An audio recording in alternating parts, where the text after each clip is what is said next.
Tu as vu les nouveaux tracés par Gravel Laurentide et tu te questionnes sur la retraite de l'Ouest. Ça, c'est moi, Sébastien. Je suis allé faire le tracé de 160 km avec plus de 1550 mètres de dénivelé positif avec ma copine Martine en aventure bikepacking de nuit.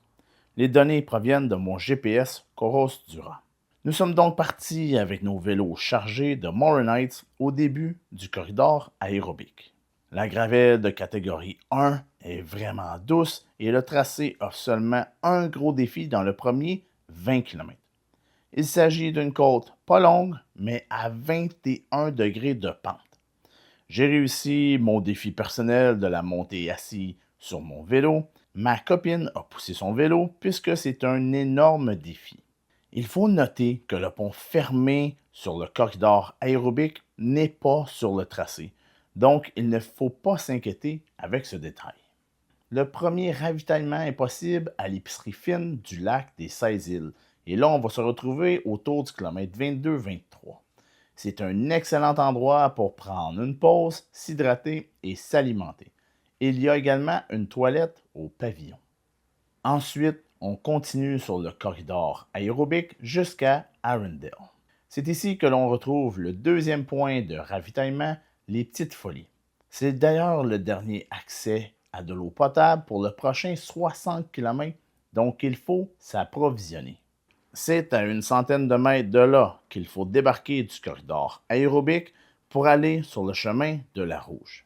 Ainsi, on va retrouver une gravelle plus de catégorie 2 par endroit et plus d'ondulations causées par les véhicules, communément appelé le washboard. Sur ce chemin, on y trouve des fermes et également un temple bouddhiste.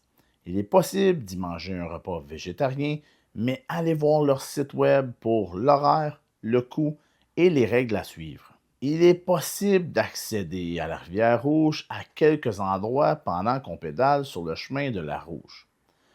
Ainsi, on peut aller se rafraîchir les pieds, la tête ou le corps au complet. Pour terminer le chemin de la rivière Rouge, on y retrouve une descente spectaculaire avec un pavé parfait qui est un plaisir à rouler. On retrouve également une deuxième superbe section de pavé avec une belle descente et des virages juste avant le pont Rivington. Je vous conseille une pause ici puisque la vue est formidable.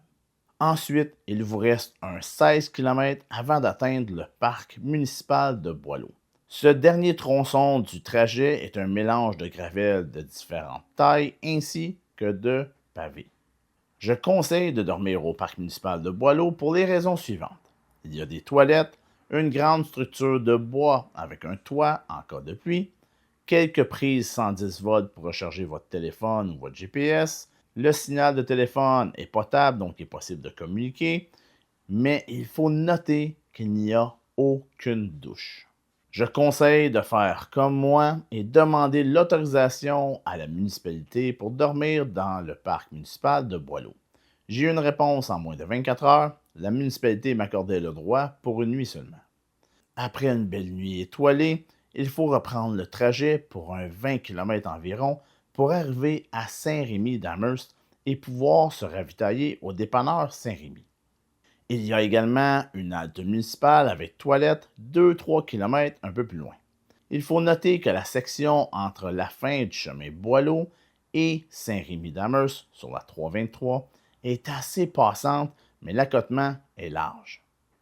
Pour terminer le trajet et s'éloigner des voitures, il faut prendre le corridor aérobique.